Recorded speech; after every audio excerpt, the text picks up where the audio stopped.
আন্দোলন করি এমপি বাহারের সন্ত্রাসী গ্রুপে অনেকে মেরে ফেলার হুমকি দিচ্ছে, বাড়িঘর পোড়াই দিবে বলছে যে আমি কেন হাসিনার বিরুদ্ধে কথা বলি। আমি বলছি হাসিনার বাপ এই দেশের মুক্তিযুদ্ধে তার কোনো অবদান নাই, সে পালাতক আসামি ছিল। শেখ হাসিনা যেমন তার আওয়ামী লীগের সন্তানদেরকে পালাইয়া গেছে চুপ করে, শেখ মুজিবও 25শে মার্চ রাতে পালাইয়া গেছে, জাতীয় চার নেতাকে দেয় বলছে যে নাকে তেল দিয়ে ঘুমা। তো এরকমটা করছে, সেই জায়গায় তাদের বিরুদ্ধে কথা বললে ওদের জ্বলবে না, আমাকে টার্গেট করবে না। এখনো তো আমাকে হুমকি দেয় আওয়ামী লীগের বড় বড় গাদ্দাররা, বলে খাইয়া ভালাবে। আমি কইছি খাইলে 5,000 10,000 50,000 সিরিয়ালে আসবে 2টা করে, সব খবর দিয়ে দেবো, সাথে আমারও খবর হয়ে যাবে। আপনাদের আজকের আয়োজনে নেটিজেনরা কমেন্ট বক্সে লিখছেন যে আপনারা নাকি দলীয় পুলিশ ছিলেন। আসলে কি আপনারা দলীয় পুলিশ ছিলেন? না, আমরা কোনো দলীয় পুলিশ না। দলীয় পুলিশের অনেকেই চাকরি কেন যাবে? যদি দলীয় পুলিশ হইতাম, এখানে অনেক আগের পুলিশ সদস্য আছে। হ্যাঁ, দলীয় পুলিশ থাকার কারণে আপনাদের চাকরিচ্যুত করা হয়েছে, ঘটনা কতটুকু সত্য? না, ওই যে যারা বলতেছে দলীয়, আমরা তো লেখাপড়া করছি, আমরা মুসলমান বা অন্য ধর্মের যেই হোক, আমরা যখন রাষ্ট্রীয় পোশাক পরি তখন আমরা কারণ না, শুধু জনগণের। দলের দালালি, দলের গোলামি করা আমাদের কাজ না। পুলিশের পোশাক পরার পরে আওয়ামী লীগের দালালি করার কোনো সুযোগ নাই, বিএনপির দালালি করার কোনো সুযোগ নাই। তাহলে আপনাদের চাকরিচ্যুত করা হলো কেন?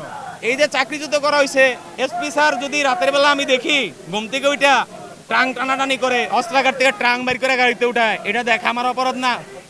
উনি ট্রাং দিয়ে কি টাকা নিচ্ছে না অস্ত্র নিয়ে যাচ্ছে, আমি বুঝবো কিভাবে?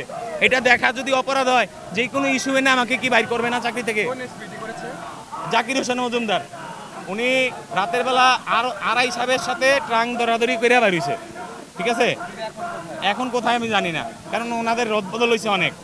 জেরিন আক্তার, এসপি জেরিন আক্তার স্বর্ণ চোরাচালানকারী, সে এসপির মুন্সি। এসপির মতো গুরুত্বপূর্ণ জায়গায় আওয়ামী লীগের দালাল শেখ হাসিনার সন্তান থাকে।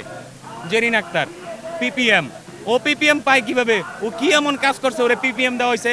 আমি রোহিঙ্গা ক্যাম্প কুতুবালং অস্ত্র উদ্ধার করছি, ওসি সাহেব এসপি সাহেব ক্রেডিট নেয়, উনি পিপিএম পায়, আমি পাই না। আমাদেরকে কয় তোমরা ভালো খাবা, 5,000 10,000 টাকা দিয়ে কয় তোমাদের সবাই দিলাম পুরস্কার স্বরূপ, তোমরা খাও। কিন্তু পিপিএম এসপির কান্দে ওঠে, বুঝছেন? আমাদের আসে না। বলতে গেলে আপনারা আওয়ামী লীগ সরকারের বিরুদ্ধে অবস্থান নিয়েছিলেন, তাহলে না, এটা আমি বলি, আওয়ামী লীগের দুঃশাসন এই দেশের কোনো জনগণ মেনে নেয় না। এমনকি আমাদের পুলিশ বাহিনীর অনেক পুলিশ আছে, এই বৈষম্য বিরোধী আন্দোলন যে হয়েছে, গুলি করতে চায় না, তাদেরকে বাধ্য করা হয়েছে, পিছন দিক দিয়ে বন্দুক দিয়ে কইছে গুলি কর, নাহলে মাইরা ফেলামু। অনেকে জীবন বাঁচাইতে গিয়ে গুলি করছে।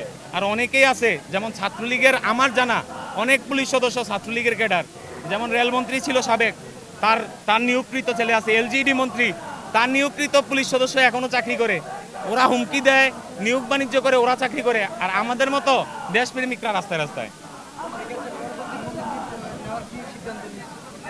আমরা মরে যাব, বাড়ি থেকে বলে আসছি, ব্যাগে কাফনের কাপড় আছে, আমরা মরে যাব, কিন্তু এখান থেকে আমরা যাব না যতক্ষণ আমাদের সম্মান, আমাদের ইজ্জত ফেরত না দেওয়া হয়।